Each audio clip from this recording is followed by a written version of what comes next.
Rendre l'économie plus inclusive, durable et solidaire, les entreprises d'insertion y travaillent au quotidien. Elles innovent pour encore mieux accompagner des personnes éloignées de l'emploi et les aider à bâtir un projet professionnel. On vous emmène à la rencontre de 3 de nos adhérents qui donnent du sens au travail. Premier arrêt à la table de Cana, un traiteur, organisateur d'événements et spécialiste de la restauration collective basé à Marseille, qui met le bien-être au travail au centre de ses préoccupations. Laissons Pierre, responsable d'insertion, et Marie-Élise, commise de cuisine, vous le raconter. Les métiers de la restauration sont des métiers durs physiquement. C'est des longues journées, les salariés travaillent dans un laboratoire fermé, ils sont avec une station debout permanente.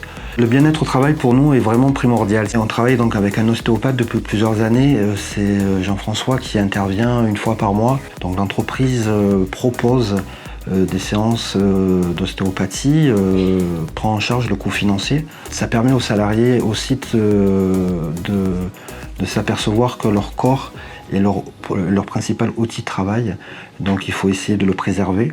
Il nous accorde du temps en fait pour justement allier travail, santé, pour essayer de tirer un bénéfice. On voit le bienfait vraiment au quotidien.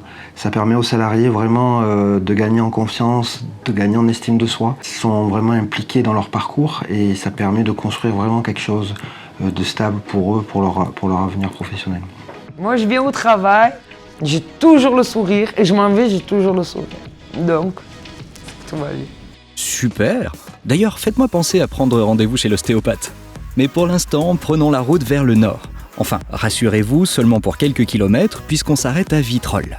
On se retrouve chez Nouvelle Attitude, spécialiste du tri de papier et de carton. Leur philosophie, la concertation. Mélodie, conductrice de process, et Eric, responsable de site, nous montrent comment ça marche. La sécurité au sein d'un site logistique, c'est primordial. On en parle lors de briefs quotidiens avec les agents. Dès qu'ils eux-mêmes constatent une anomalie, un risque, ils nous le font remonter.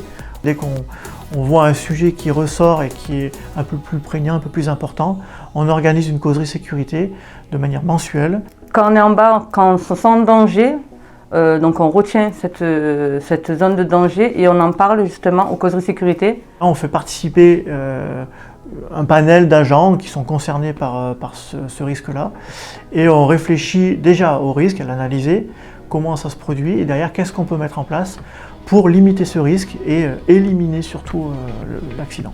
On en sort plein de solutions aux problèmes de sécurité justement, et qui sont des fois applicables dans l'instant T et d'autres qu'il faut du matériel, un peu de travaux.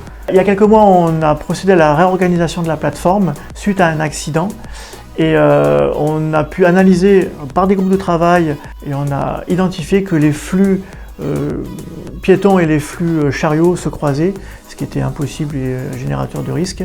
Et le fruit de cette réflexion a fait qu'on a changé toutes les machines de place et depuis on n'a plus aucun chariot qui croise un piéton. On a trouvé beaucoup de solutions et on se sent beaucoup plus en sécurité maintenant parce qu'on met tout en place pour se sentir mieux dans notre environnement de travail.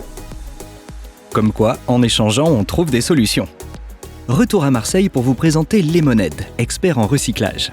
Ici, on va s'intéresser à une nouvelle méthode pédagogique avec l'AFEST. Pas l'affect, pas la fête, l'AFEST, l'action de formation en situation de travail. Nadège, responsable d'exploitation, et Gardijane, agent de collecte, nous expliquent en quoi ça consiste.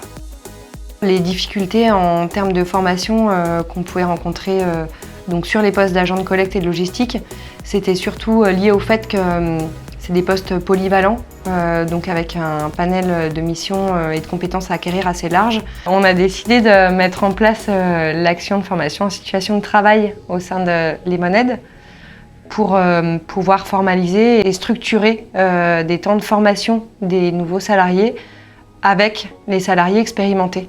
Quand je suis arrivé ici, j'étais formé par les gens qui étaient déjà là. Ils m'ont formé comment séparer les matières, des canettes de bouteilles, des cartons, des papiers, il y a différentes matières.